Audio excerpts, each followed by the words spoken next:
Professional letter page number 24. இப்போ S Karthikeyan அப்படிங்கிறத ஃபுல்லாக கேபிட்டல் லெட்டர் அடிச்சுட்டு MABL அடிச்சுக்கோங்க. எப்போவுமே ஞாபகம் வச்சுக்கோங்க. டாட்டுக்கு அப்புறம் ஒரு ஸ்பேஸ் கொடுங்க, கம்மாக்கு அப்புறம் ஒரு ஸ்பேஸ் கொடுங்க. கடைசியில் ஃபுல் ஸ்டாப் வச்சு தான் முடிக்கணும். நான் ஒவ்வொரு தடவையும் சொல்லிட்டு வர்றேன். முடிஞ்ச வரைக்கும் கவனமாக இருந்தால் தான் பரீட்சையில் பாஸ் பண்ண முடியும். இந்த TEL கொடுத்துருக்காங்களா, டெலிஃபோன் அடிச்சுட்டு டாட் வைக்காமல் கோலன் மட்டும் கொடுத்து நம்பர் அடிச்சுக்கோங்க. நெக்ஸ்ட் லைனில் அட்வொகேட்டு, அதில் வந்துட்டு ஃபுல்லாக கேபிட்டல் லெட்டர் கொடுத்து எல்சின்னு கொடுத்துருக்காங்க. எல்சினா லோவர் கேஸ்னு அர்த்தம். அப்போது ஏ மட்டும் கேபிட்டல் லெட்டர், மித்ததெல்லாம் ஸ்மால் லெட்டரில் அடிச்சுட்டு வாங்க.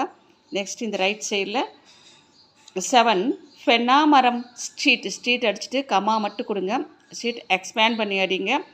Sathya complex comma Vellur pincode number அடிச்சுட்டு மறக்காமல் டாட் வச்சுருங்க. டாட்டுக்கு அப்புறம் 2 லைன்ஸ் ஸ்பேஸ் கொடுங்க.